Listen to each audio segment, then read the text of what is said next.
Good morning everyone and welcome back to my channel. In today's video what we're going to talk about is why you should stop trading time for money and how you can actually do this. So if you're interested in that, stick around and let's cue the intro.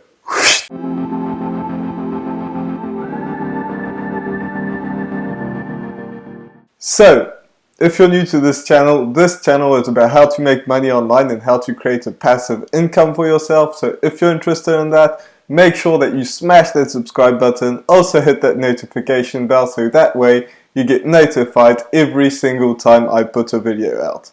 So with that being said, let's get right into it. So why should you stop trading time for money?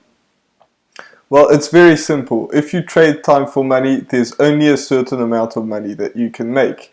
So if you're a doctor, for example, you can only see X amount of clients per day. If you work at a brick and mortar business, same thing. If you're doing woodwork or something like that, if you build tables, you can only make X amounts of tables per day. But if you detach yourself from that kind of work, and you actually stop trading some time for money, then there's no limit to the amount of money that you can make. And there are several ways to do this. You can hire people to do this, or you can leverage the internet, or leverage both. So, for example, if you make an app, for example, then you are not required to be there for people to actually download the app. So Instagram, for example, there are billions of people downloading the app all around the world all the time, and the two people that created Instagram, they don't have to be there ever. Well, obviously they're going to be there because they want to improve the app, they want to do all sorts of different things, but when they're sleeping, the app can still be downloaded.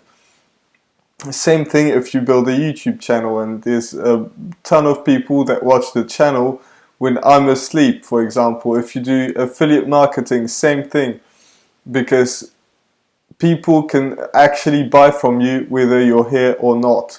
So another way to do this is to employ people. So if you have a brick and mortar business, you can hire people to work for you. You can have employees and you can not be there and the business will still run. Obviously, you still have to look after it, but people can actually run the business without you being there.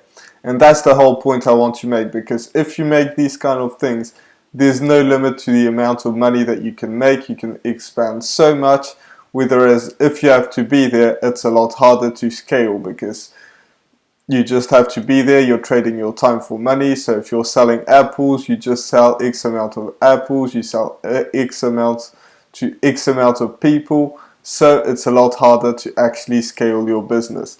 So I wanted to make this video because people go into business without thinking whether they can scale it. And the very first thing that you can actually do before you actually start your business to see if you can scale it is, are you trading your time for money?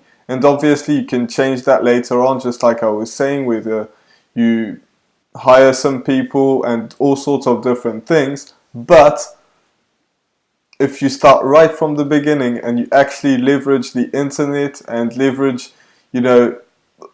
everything that's available to you in this day and age, and that's essentially internet. So whether it's apps or websites or anything like that, then it's going to be a lot easier for you to actually scale your business.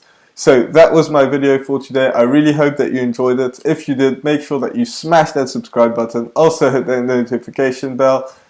And also make sure you check out my other videos, because I've got a ton of them coming out every single day. So you don't want to miss out on that. So with that being said, I'll see you in the next video. Bye for now.